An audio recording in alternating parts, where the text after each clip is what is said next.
आज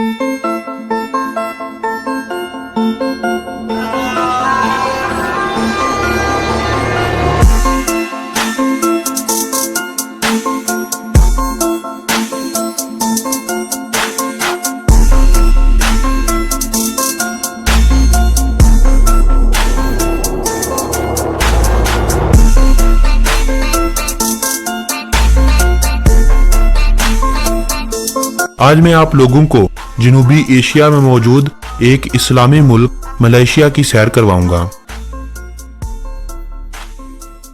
मलेशिया की तारीख अगरचे बहुत कदीम है, मगर इस्लाम यहाँ 10वीं सदी ईसवी में अरब से आने वाले ताजरों के जरिए पहुंचा।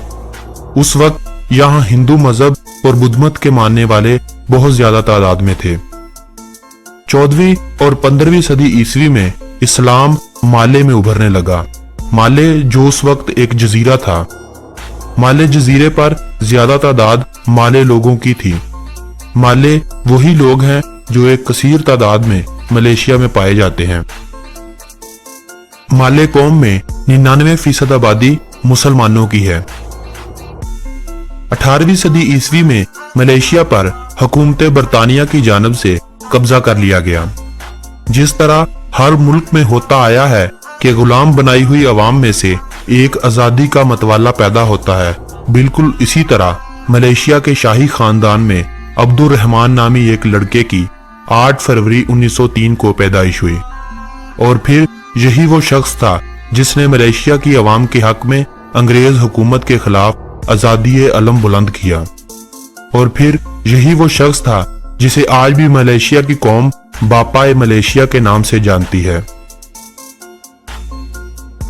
तोंकू मलेशिया के शाही खानदान में शहजादे को कहा जाता है और अब्दुल रहमान को भी तोंकू अब्दुल रहमान के नाम से पुकारा जाता था। तोंकू अब्दुल रहमान 1955 से 1957 तक फेडरेशन ऑफ माले के वजीर आला थे। फिर 31 अगस्त 1957 को बरतानिया से मलेशिया की आजादी के बाद उन्हें मलेशिया का वजीर आजम बना दिया गया।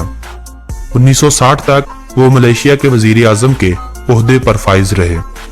16 सितंबर 1963 को फेडरेशन ऑफ मलेशिया का क़याम अमल में आया तो अब्दुल रहमान को नया वजीर आजम मुंतखब किया गया। 1965 को सिंगापुर जब मलेशिया से अलग किया गया तो यही वजीर आजम थे। 1970 को तोंकू अब्दुल रहमान अपनी रिटायरमेंट के साथ वजीर आजम के ओहदे से मुस्तफी हुए और अब्दुल रज़ाक हुसैन को मलेशिया का नया वजीर आजम मुंतखब किया गया।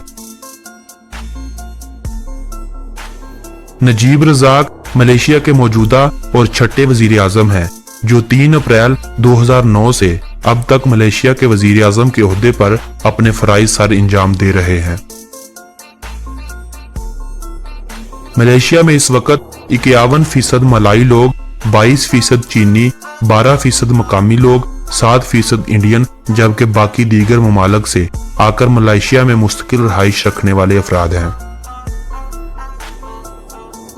मलेशिया 3,30,803 मरबा किलोमीटर रकबे के साथ दुनिया भर में 66वें नंबर पर शुमार होता है, जबकि मलेशिया में आबादी हालिया लगाए गए अंदाजों के मुताबिक 3 करोड़ 18 लाख अफराद के करीब पहुंच चुकी है और आबादी के लिहाज से मलेशिया का शुमार 44वें नंबर पर होता है।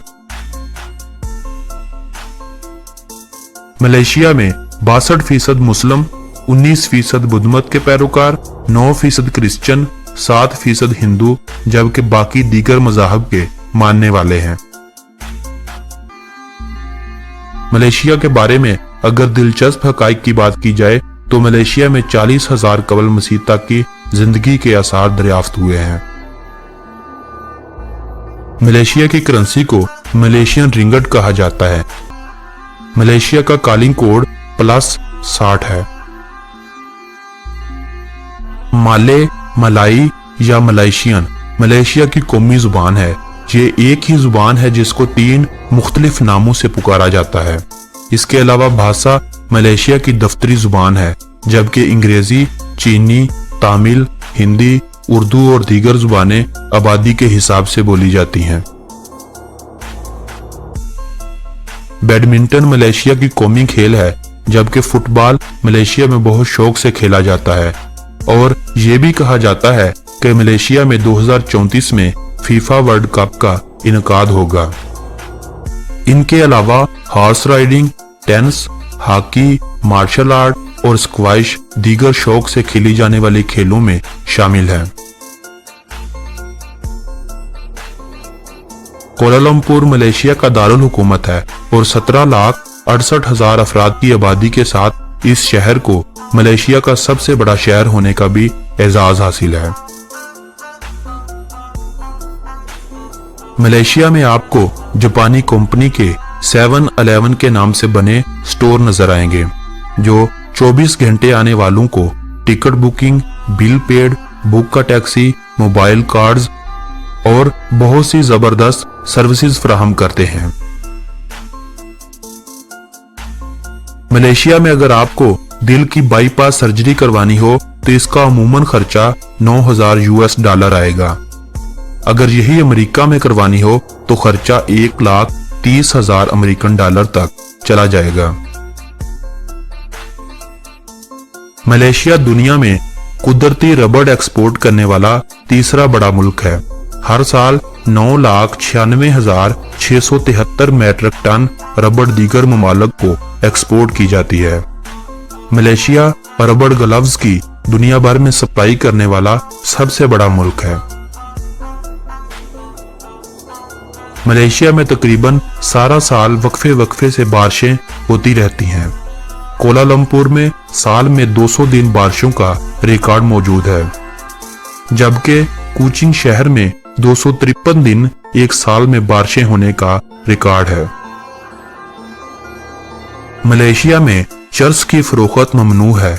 बेचने और खरीदने वाले को पकड़े जाने पर सजाए मौत है, मगर इसके बावजूद भी ये धंधा मलेशिया में अरूज पर है। मंशियात आपको खुलेआम मिल जाएंगी, जिनको सप्लाई करने वाले डीलर ज्यादातर तामिल हैं। इन सब घनौने कामों के पीछे मलेशिया की रिश्वतखोर पुलिस का हाथ है। मलेशियन पुलिस की रिश्वतखोरी इतनी सस्ती है कि ये 5 या 10 रिंगट पर भी मान जाती है। पेट्रोनास ट्विन टावर को जब 1998 में मुकम्मल किया गया तो इसे मलेशिया के दारुल हुकूमत कोलालमपुर में वाक़े दुनिया की सबसे बुलंद इमारत का एजाज हासिल था, जिससे ये एजाज ताइवान की इमारत ताइपे 101 ने छीन लिया था। लेकिन 2010 में ये एजाज बुर्ज खलीफा ने छीन लिया और अभी तक मुसलसल 7 सालों से ये एजाज उसी के पास है। मलेशिया की सरहदें थाईलैंड, इंडोनेशिया और ब्रुनाई से लगती हैं, जबकि सिंगापुर जाने के लिए एक पुल बनाया गया है, जिससे आसानी से सिंगापुर जाया जा सकता है। सबसे ज्यादा मलेशियन सैर के लिए सिंगापुर में ही जाते हैं। बोर्नियो दुनिया का तीसरा बड़ा जजीरा जो इंडोनेशिया में वाक़ है। इंडोनेशिया के अलावा मलेशिया और ब्रुनाई भी इसी के हिस्सेदार हैं। मलेशिया की रियासत सरावाक और सबा इसी जजीरे पर वाक़ है। मलेशिया को सांपों का मुल्क भी कहा जाता है। दुनिया का सबसे बड़ा कोबरा सांप भी मलेशिया से ही पकड़ा गया था। मलेशिया में सांपों की बेशुमार इकसाम पाई जाती हैं, जिनमें ज्यादा तादाद कोबरा नस्ल के सांपों की है। मलेशिया की रियासत सरावाक और सबा के अपने इमिग्रेशन कवानीन हैं। तमाम मलेशियों को इन रियासतों में दाखिले के लिए मलेशिया के पासपोर्ट का होना जरूरी है। अगली वीडियो तक मुझे दे इजाजत। अल्लाह निगहबान।